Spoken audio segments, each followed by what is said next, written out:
Cuando nació mi hijo, por ejemplo, que tiene 3 años, lloré, que yo me casé a los 63 años y yo salí con muchísimas mujeres, lo cual no significa haber tenido una relación con ellas, y de las formas de robar que tiene la clase política. Somos el país más atrasado probablemente del mundo, porque los que se fueron al Partido Libre no son comunistas. Se fueron. En primer lugar, quiero agradecerles a todos por compartir este podcast y acompañarnos en este sueño de hacer el podcast más grande de Latinoamérica. Muchas gracias, suscríbanse, comenten, compartan. Muy buenas tardes, hoy estamos con alguien que no necesita presentación, con el ingeniero Salvador Narvala. Ingeniero, Un gusto verte, Aarón. igual, un placer. ¿Qué tal? ¿Le puedo decir Salvador? Totalmente, viejo, si somos casi de la misma edad. Casi, por un par de meses. Solo le ponemos una X, ¿verdad? Y ahí estamos iguales. Bien, ingeniero, el tema del podcast hablamos de éxito, tanto familiar, de salud, profesional y espiritual. Me interesa, como entrando ya en caliente, para un hombre tan exitoso como usted, ¿cómo lleva la vida familiar?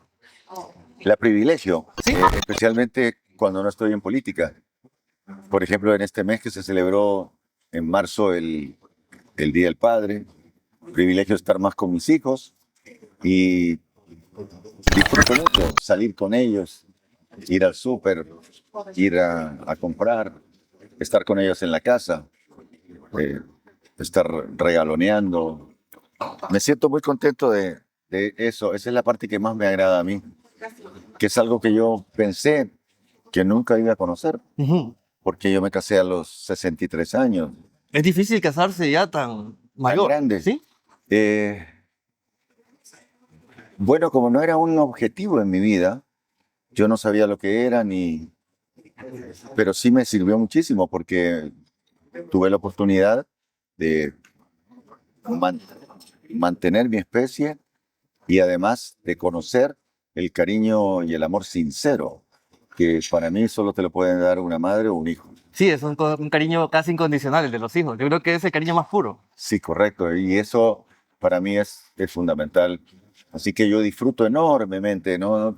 Lo que más disfruto hoy en día es estar con mis hijos y con mi esposa, estar en un momento familiar, cuando vamos de viaje también, cuando vamos en el avión, cuando estamos en otros países, o cuando estamos aquí, en Honduras, en Amapala, o en el norte. Nos gusta mucho la playa.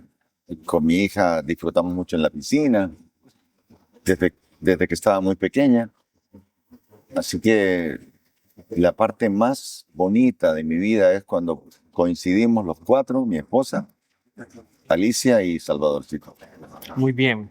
Es esa dicha de ser padre que pocos entienden. Es que Sí. aquí en Honduras que hay mucho padre fugitivo. Sí, yo felizmente nunca tuve ningún hijo fuera de mi matrimonio. Me negué muchas veces, incluso rompí relaciones por eso, por no querer tener un hijo fuera del matrimonio. Y lo que llegó a suceder, yo chineaba a muchos niños y pensaba que con eso ya tenía conocidos a los niños, pero el amor sincero de un niño lo llegas a conocer en el momento que tenés un hijo. ¿Qué sintió el día que nació su hija, su primera hija? Una gran emoción, y tenerla en mis brazos. Cuando nació mi hijo, por ejemplo, que tiene 3 años, lloré porque lo viví más intensamente porque estábamos juntos todo el día, a diferencia de cuando nació la niña, que estábamos con cosas políticas, que me estaban robando la elección del 2017, y mi hija nació apenas unos días después, cuando estábamos luchando. El mero trajín El mero trajín. Entonces no lo disfruté tanto por culpa de eso. En cambio, cuando nació la otra, el niño, eso sí lo disfrutamos enormemente porque lo vivimos 24 horas al día. Como padre, ¿qué le diría usted a los padres hondureños? ¿Qué consejo les daría? Que traten de tener hijos con una sola mujer y que traten de atesorar lo que significa eso. Y yo siento que nuestro país en los últimos años creció, la gente, sin los valores con los que yo tuve la suerte de crecer. Uno puede salir con muchísimas mujeres antes de casarse, y yo salí con muchísimas mujeres, lo cual no significa haber tenido una relación con ellas, pero a uno le sirve para conocer a la gente, a las muchachas, y al final tomar una decisión.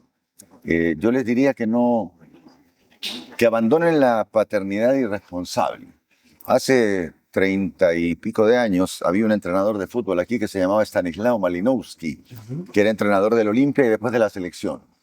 Y entonces él me decía, platicaba, me decía, pero che, me decía, aquí en Honduras todos tienen más de un hogar. Y mencionaba a César Obando. ¿También de Obando? Sí, decía, y el que menos tiene es el chico Obando, tiene 2. Solo 2. Hay otros tienen 4 o 5 hogares con hijos, todo. Y eso es porque en Honduras no se cultivan los valores. Entonces hay que cultivar los valores y dentro de mi plan de gobierno estaba justamente eso, cultivar los valores en la juventud para que Honduras cambie, porque es difícil en una sociedad que no hay valores que la sociedad crezca. En Argentina, por ejemplo, se respeta mucho el matrimonio. Bien. Ingeniero, volviendo al tema familiar. Me contaba que el día que nació su hijo lloró. Sí, porque estaba más metido en eso. En cambio, cuando nació Alicia, estábamos en política. Entonces, fue diferente. Estábamos en un ambiente muy tenso. De hecho, 3 días después de que nació Alicia nació un jueves, el domingo, fui a Estados Unidos a hacer el último intento para que Estados Unidos se diera cuenta de aquel fraude. Y entonces no fue lo mismo.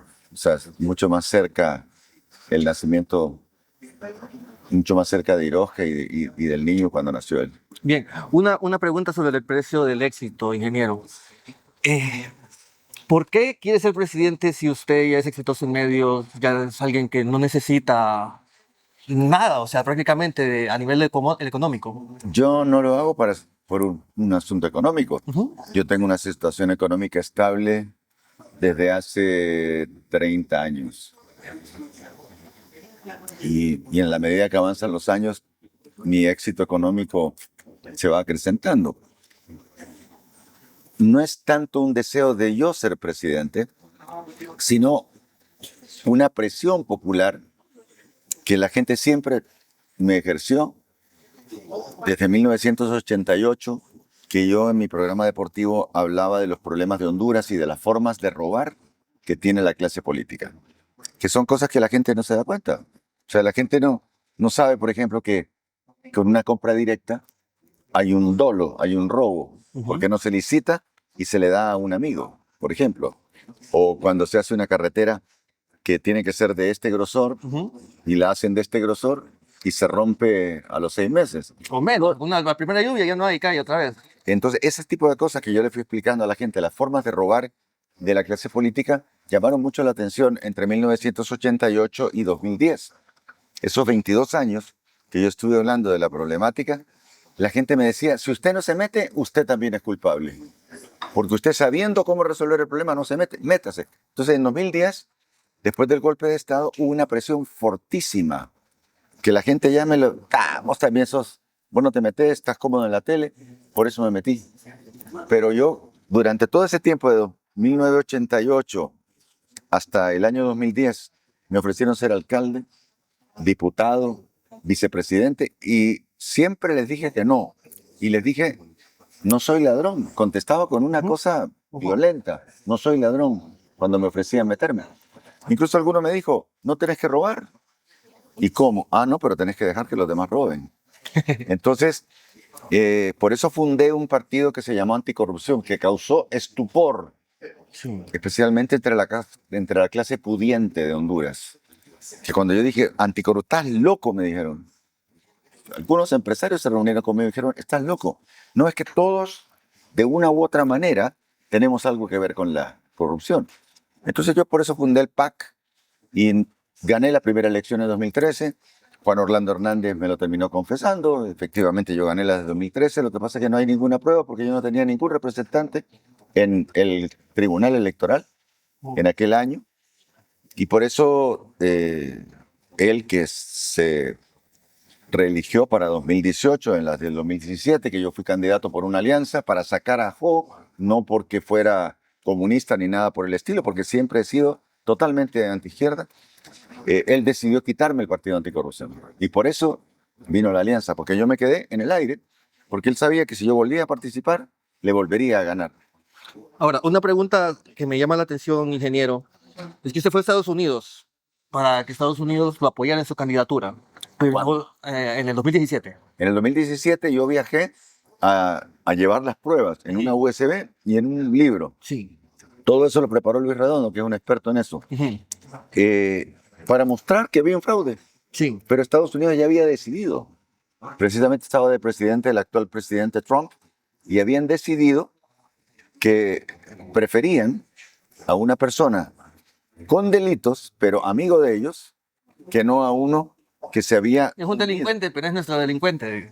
Exactamente. Con otra palabra, lo dicen ellos. Sí. Eh, entonces, por eso, ellos, cuando yo llegué, me atendió el secretario de la OEA, que prácticamente me dijo, mirá, me dijo, hoy es 18, me recibió el lunes 18 de diciembre de aquel año, y me dijo, mirá, nos vamos de vacaciones esta semana, si querés convocar al Consejo Permanente, porque le decía yo, convoquen al Consejo Permanente, porque este es un robo, aquí están las pruebas, sí, sí, todos sabemos, me dijo, pero casi que me dijo, aunque no me lo dijo directamente, que eran órdenes de arriba. El mundo no lo decide el que vota, lo decide un grupo que está arriba que le ordena a sus empleados. ¿Quiénes son los empleados? Los presidentes de la República. ¿Quién debe ganar? Especialmente en pequeños países como el nuestro. Entonces, no es una obsesión mía ser presidente, sino que es una obligación que siento como hondureño de seguir luchando por algo que le va a dar al país un mejor futuro. Porque, por ejemplo, ahorita, ¿qué ha hecho el actual gobierno Ujú. en 60 días para preocuparse de la seguridad alimentaria del país? Nada, absolutamente nada. Lo que había que desarrollar aquí desde el 27 de enero y que fue mi plan de gobierno, el único que tuvo plan de gobierno fui yo y que lo hizo público. No lo tuvo Rix y no lo tuvo Narria Fura. Yo tuve un equipo trabajando 3 años, proponiendo qué, proponiendo la seguridad alimentaria, porque cuando la gente no tiene acceso a la comida, la gente no piensa, no puede estudiar.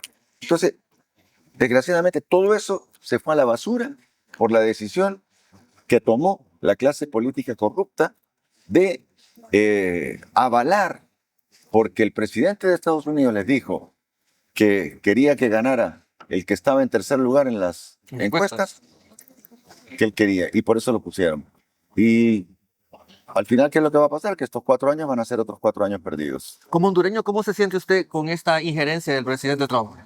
Yo comprendo que los que le informaron, los que hicieron lo que llaman lobbying allá, mientras yo andaba buscando en Estados Unidos y me reunía, incluso el 19 de noviembre, la última vez, para que los hondureños tuvieran un plan que se llamaba Plan Dignidad, para que todos, no solamente los tepecianos, pero también los otros, pudieran trabajar sin problemas, sin ser perseguidos, mientras yo iba a eso cada vez que fui a los Estados Unidos. Y el 19 de noviembre, 11 días antes de las elecciones, fui a eso y platiqué con María Elvira Salazar, con Carlos Jiménez, con Carlos Trujillo y con otros congresistas. Mientras yo estaba en eso, el Partido Nacional, bajo, estaba consiguiendo dólares, no sé con quién, para pagarle a delincuentes para que fueran a decir que yo soy comunista, cuando de lo que menos tengo es comunista. Totalmente, totalmente.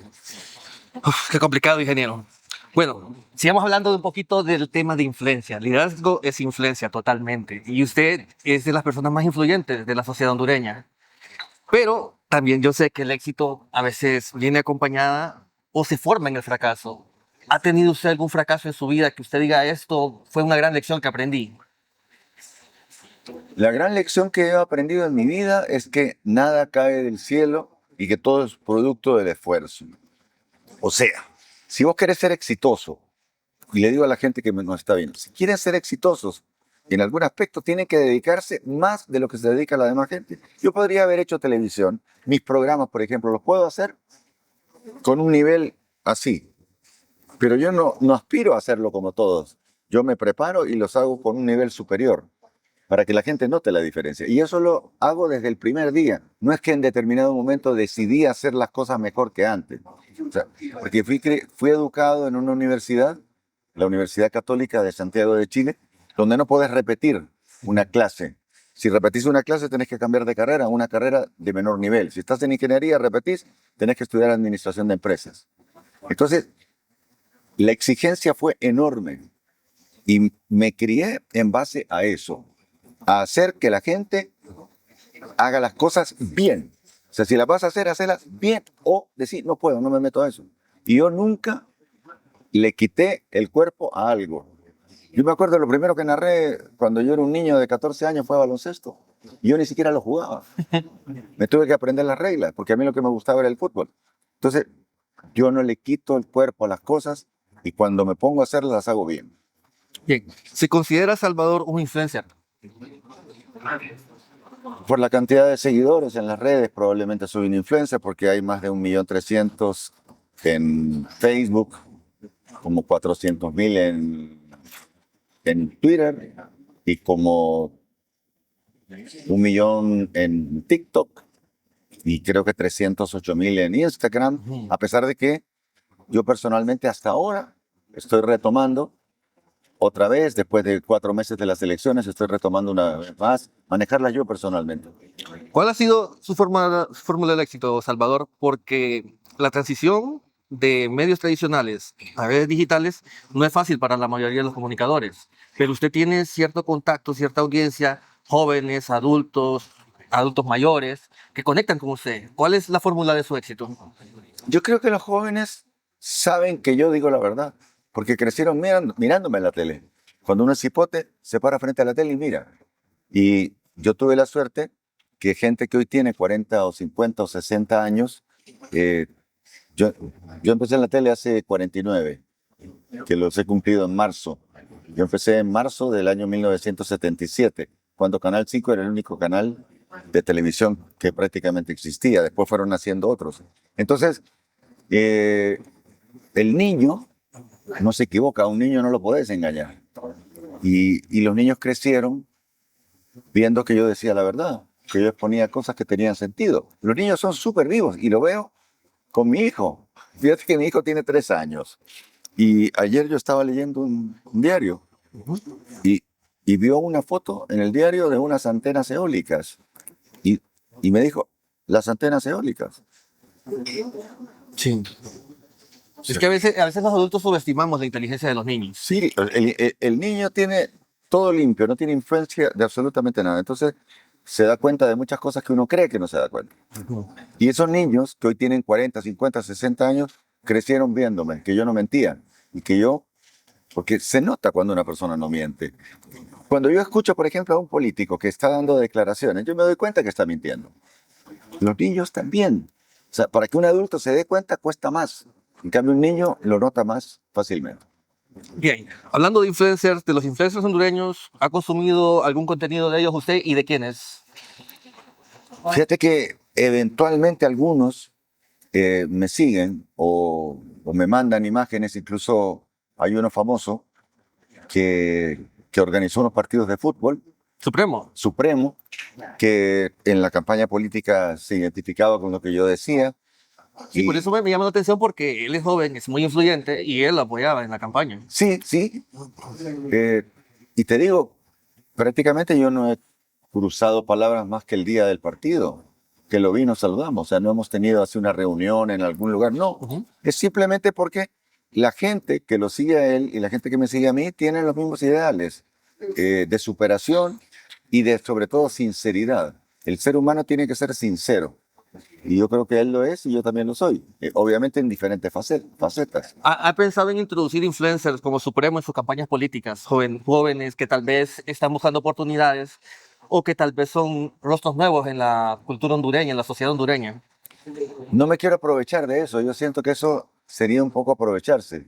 Yo, yo quiero que la gente, si vota por mí, que ya votan por mí, la última vez votaron 1.800.000, aunque 300.000 de los míos se los pusieron a Narria Fura para seguir las órdenes del norte y entonces quedamos empatados y le dieron a él por 20.000 votos el triunfo.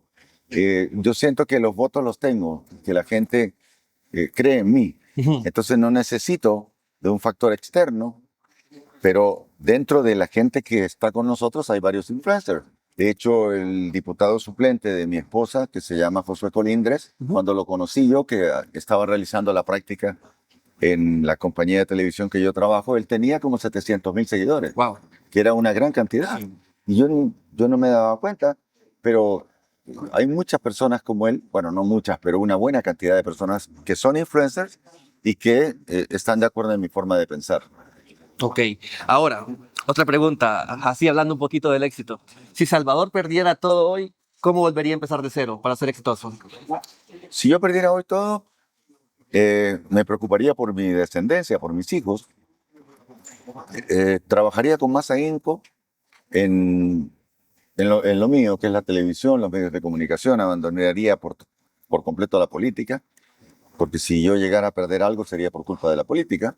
Entonces, no tendría ningún problema, porque conozco bien mi oficio y tengo muchas alternativas. Aparte, soy ingeniero civil, estoy colegiado en el colegio de ingenieros, me puedo dedicar a la construcción. eh, y en los medios de comunicación tengo experiencia y posibilidades para trabajar. Siempre tuve, no solamente en Honduras, pero también fuera de Honduras. Bien, ¿qué consejo le daría a los influencers actuales que están incursionando en medios en Honduras? Que sigan, que, que sigan enriqueciendo sus contenidos.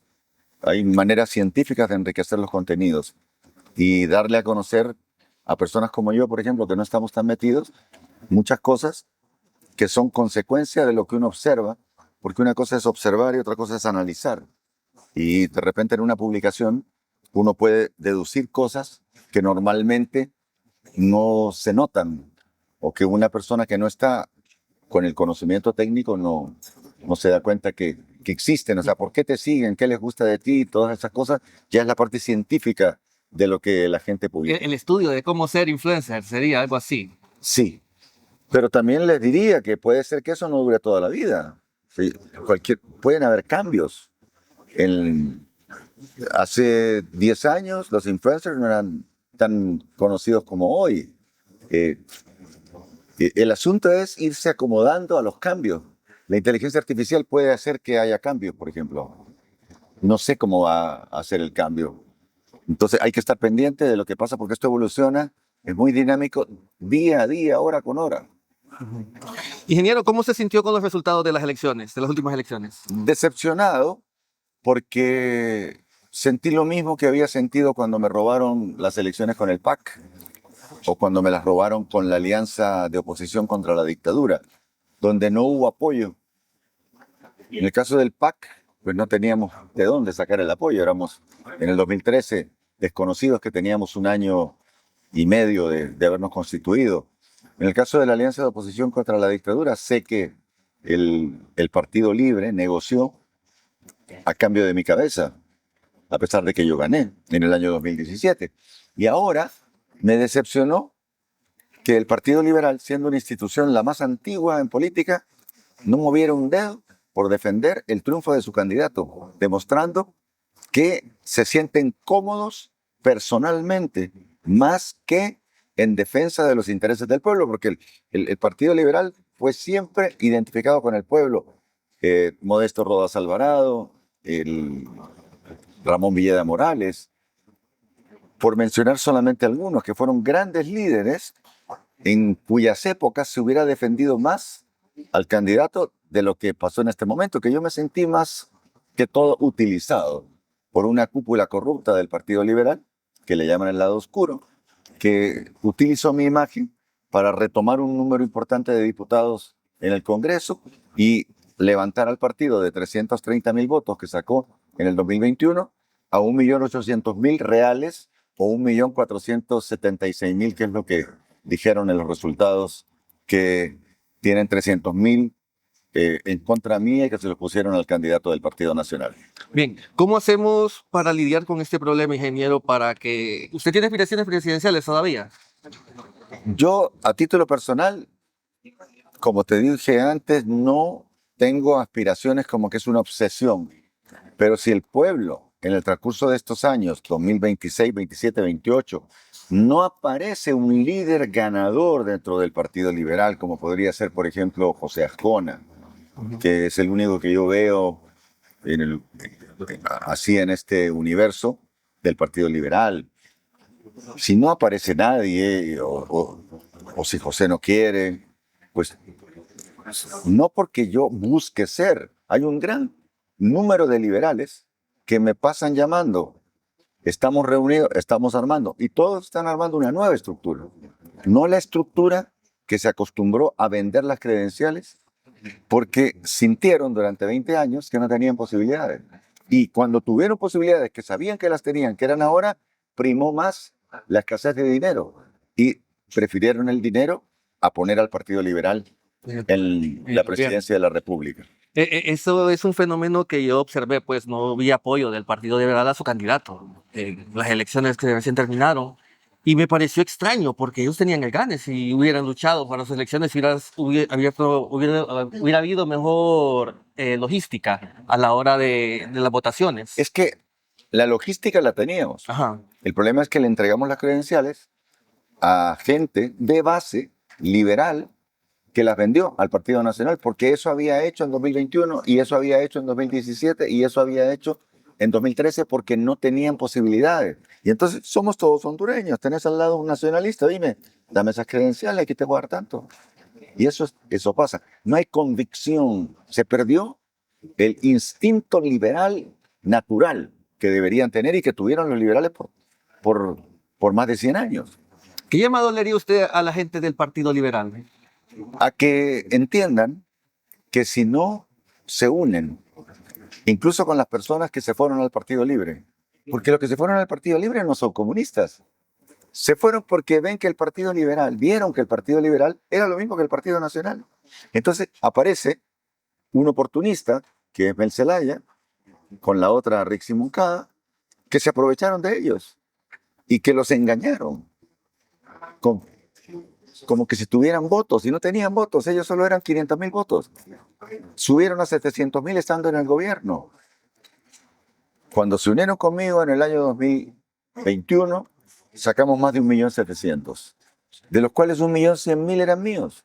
Entonces, esa gente que me sigue a mí, esos liberales que están con Libre, yo les digo, olvídense de los políticos tradicionales, que los hay en la cúpula de Libre, como los que acabo de mencionar, los hay en la cúpula del Partido Liberal, que se llama el lado oscuro, y los hay en la cúpula del Partido Nacional. Entonces, el Partido Nacional es el que tiene una organización vertical.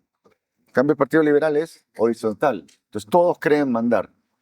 Entonces, tienen que darse cuenta que el Partido Nacional lo que anda buscando, incluso con algo que llaman el juicio político, es eliminar al Partido Liberal y quedarse como único dueño en Honduras del Consejo Nacional Electoral para poner presidentes no durante 12 años como pasó antes, sino que durante 50 años. Entonces, liberales quieren no perder su partido, quieren que en Honduras haya pesos y contrapesos. Entonces, los que se fueron a Libre y los que son decentes, los que creen en el Partido Liberal, no es Salvador Narrala, porque así como te menciono a José Ascona, puede haber otros líderes liberales. No necesitan votar por mí. Yo estoy dispuesto a apoyar a un líder sano. Te menciono a Ascona, te menciono a Eduardo Martel porque los conozco que son sanos. Pero yo puedo apoyar a cualquier liberal para que sea presidente en 2029, que tenga mis mismos principios y que esté dispuesto a sacar al lado oscuro que ha vendido al Partido Liberal al Partido Nacional. Excelente. Solo para terminar, ingeniero, unas palabras para la juventud, no solo liberal ni nacional, sino que la juventud hondureña en general. Que se preparen. O sea, es muy bonito lo de las redes. Yo las redes las veo eventualmente. Trato de publicar las cosas que, por ejemplo, tuvimos 3 años de plan de gobierno, nosotros preparando, tanque de pensamiento, 35 ejes temáticos, infraestructura, telecomunicaciones, energía, educación, salud, gobernanza. Toda esa gente profesional se perdió.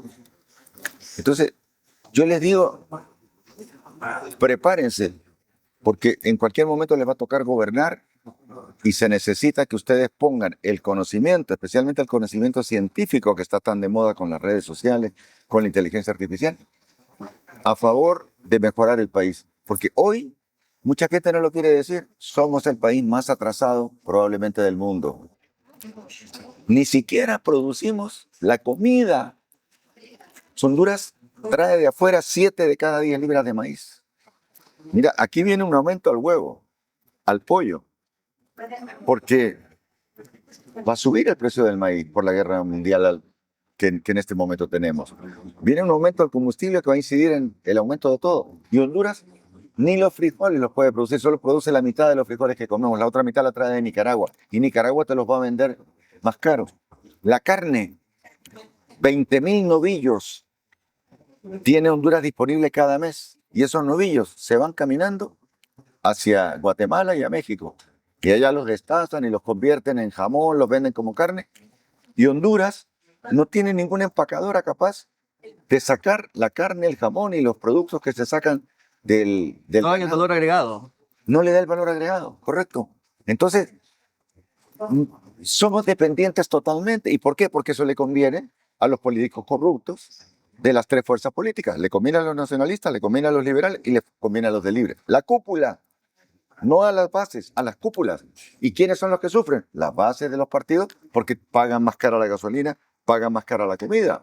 Entonces yo les digo, hay que prepararse en eso, hay que entender el fondo de las cosas. Obviamente, si tienen la oportunidad de estudiar ahora que es tan fácil porque todo está en línea, entonces mucho mejor que, que le dediquen tiempo a estudiar en línea. Si pueden estudiar inteligencia artificial, estudiar inglés, es fundamental. Eso le recomiendo yo a la gente joven. Y cuando hablo de gente joven me refiero a gente que tenga menos de 50 años, porque para mí un joven no solamente es uno que tiene menos de 20 años. Un joven es entre 20, 30, 40, 50. Están prácticamente en La flor de la vida. en la flor de la vida como para producir, para darle vuelta a cualquier infortunio que se les encuentre en el camino. Ingeniero, muchas gracias por su tiempo. Darón, ha Excelente sido un entrevista. gusto. Listo, muchas gracias, ingeniero. Gracias, igual. Listo.